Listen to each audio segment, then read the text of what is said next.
Assalamualaikum, salam Malaysia Madani, Kantar 744 mendahului berita. Dimulakan dengan rangkuman berita utama dalam segmen esensi.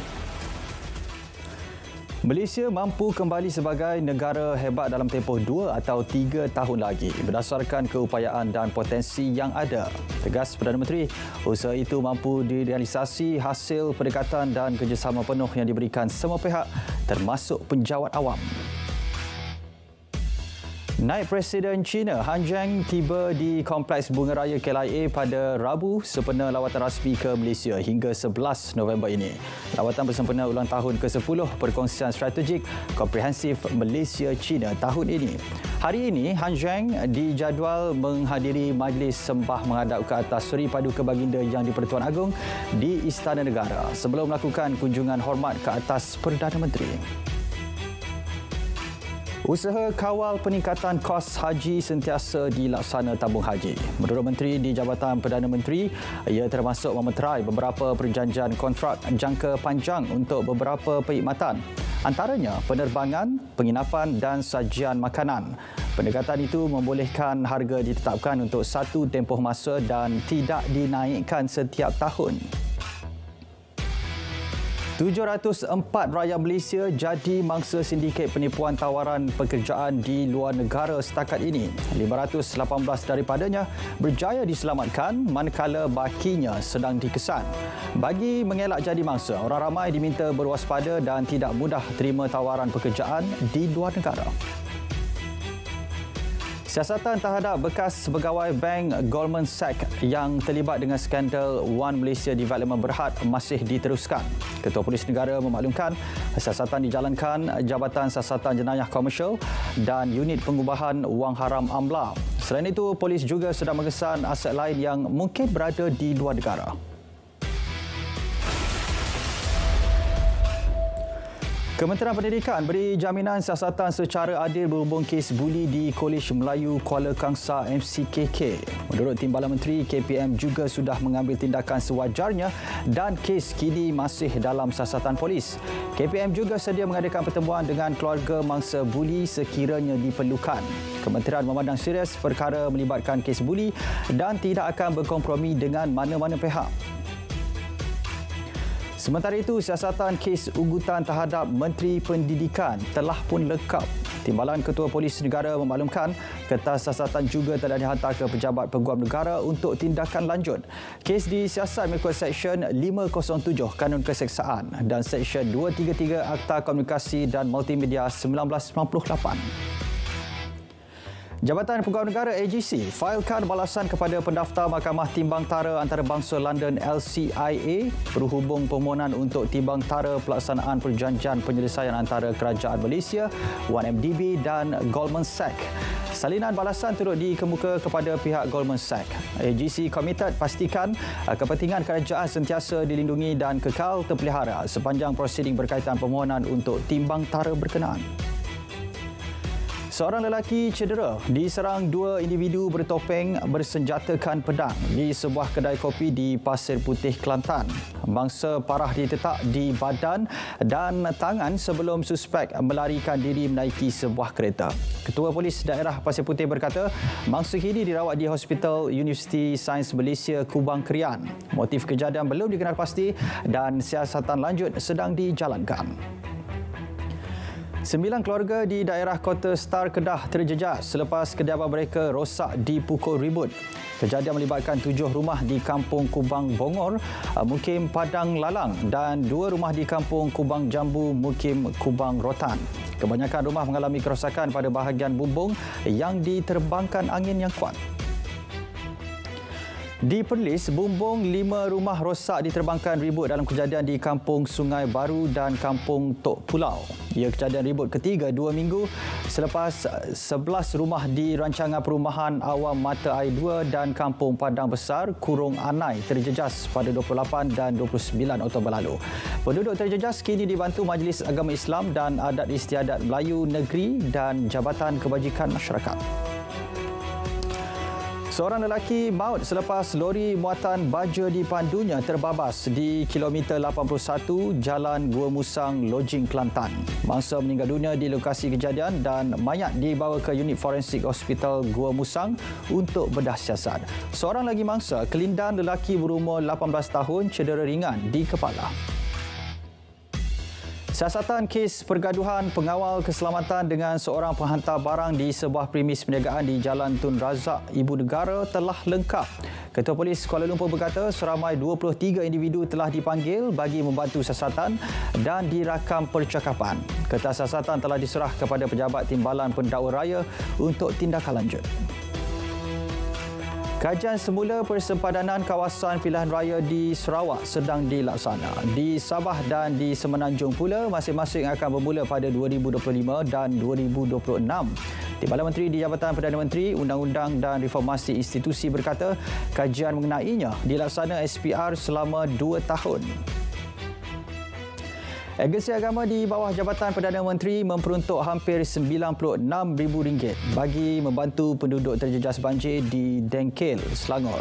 Ia disalur kepada penduduk yang berlindung di PPS Dewan Sekolah Menengah Kebangsaan Dengkel. Bantuan berupa wang tunai dan barangan keperluan asas. Program eksplorasi rukun negara bakal diperluas tahun depan dengan menumpukan kawasan bandar. Menteri Perpaduan berkata beberapa aktiviti sudah dirancang bagi tujuan itu. Ia selaras matlamat dasar perpaduan negara iaitu membentuk identiti nasional dengan semangat jati diri, patriotik, prihatin, toleransi, saling menghormati dan bertanggungjawab.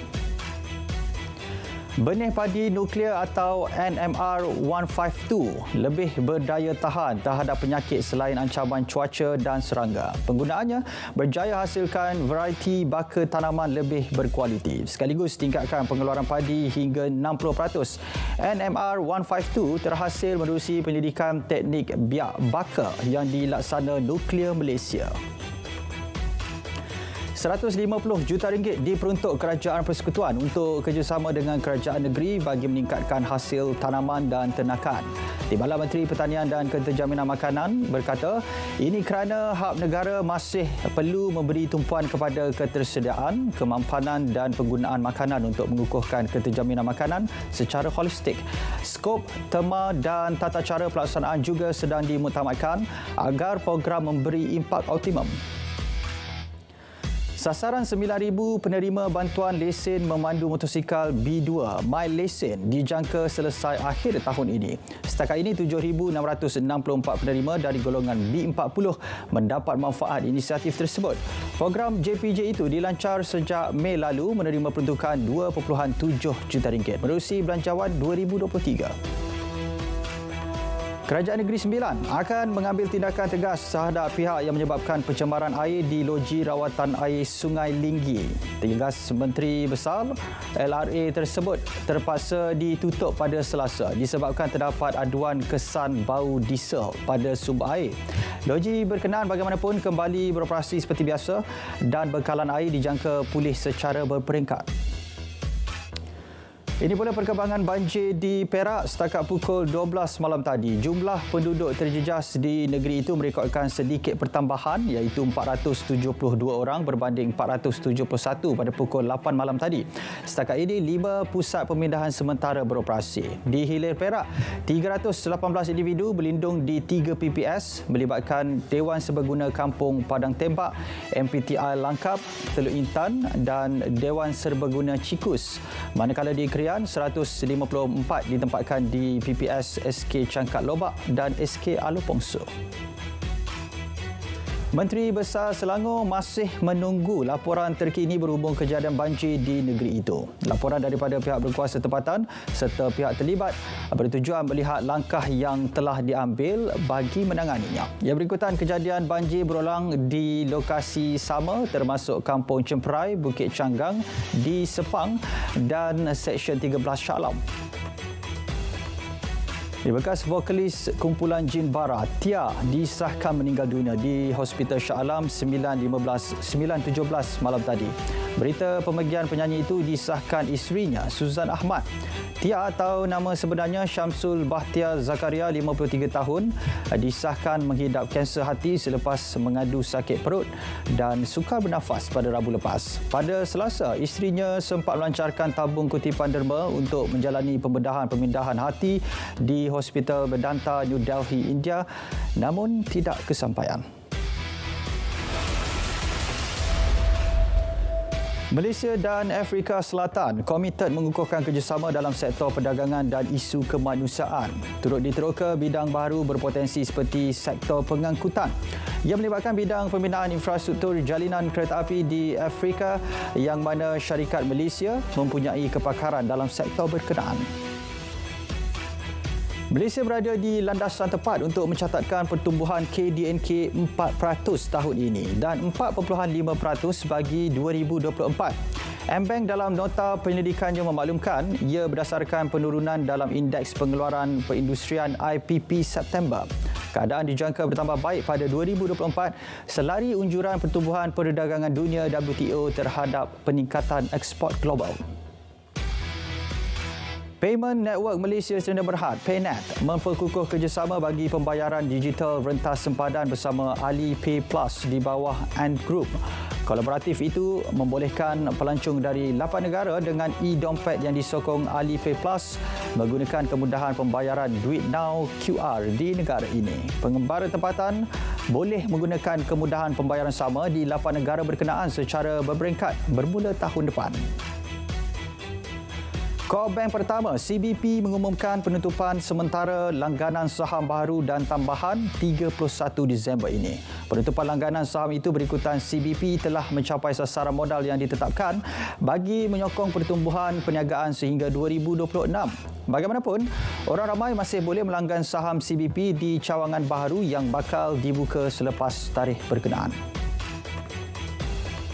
Prasarana pengecas kenderaan elektrik EV dilancar di Taman Teknologi Tinggi Kulim. Ia dilancar syarikat utiliti tenaga bebas IPU pertama negara NUR Power. Stesen pengecas berkapasiti tinggi di Kedah dengan 180 kW DC fast charger bakal memacu agenda peralihan tenaga dan pelepasan karbon sifar bersih menjelang 2050. Angka korban di Gaza akibat serangan kejam rejim Israel kini melonjak kepada 10,328 mangsa. Jumlah itu termasuk 4,237 kanak-kanak, 2,719 wanita dan 631 warga emas terbunuh sejak konflik terbaru tercetus. 49 wartawan turut terbunuh. Sekurang-kurangnya 40,000 orang menjadi mangsa perang dalam serangan berterusan Israel di semenanjung Gaza. Sementara 1.5 juta penduduk hilang tempat tinggal. Serangan rejim Israel ke atas kemudahan penjagaan kesihatan di Palestin akibatkan kematian 509 penduduk. Jumlah itu termasuk pesakit dan pengamal perubatan selain mencederakan 447 yang lain. WHO berkata 229 serangan dibuat ke atas hospital dan pusat penjagaan kesihatan di semenanjung Gaza dan tebing barat sejak 7 Oktober. WHO menggesa orang awam dan tempat-tempat penjagaan kesihatan dilindungi secara aktif. Rejim Zionis sasar terowong dan struktur markas Hamas di utara Gaza, iaitu fasa seterusnya peperangan dengan Hamas. Menteri Pertahanan Israel luluskan pelan operasi lanjut bagi tindakan ketenteraan di bandar Gaza dan utara semenanjung Gaza. Operasi penggempuran itu mungkin mengambil masa beberapa bulan untuk diselesaikan. Tentera Zionis dilapor menggunakan alat letupan untuk musnahkan lebih 100 terowong setakat ini. Gempa bumi bermagnitud 6.9 melanda wilayah Maluku, Indonesia. Menurut Met Malaysia, pusat gempa itu terletak kira-kira 353 km tenggara dari Ambon, Indonesia. Bagaimanapun, setakat ini tiada ancaman tsunami kepada Malaysia. Sebelum itu, satu gempa bumi turut berlaku di 346 km tenggara dari Ambon. Gempa kuat bermagnitud 7.1 berlaku di Laut Bandar tengah hari semalam. Tiada kemalangan jiwa dilaporkan. Baik saudara, Kanta 744 berakhir di sini. Dari sungai ke segara, Palestin pasti merdeka. Saya Azamri Hussein, Malaysia Madani, tekad perpaduan, penuhi harapan.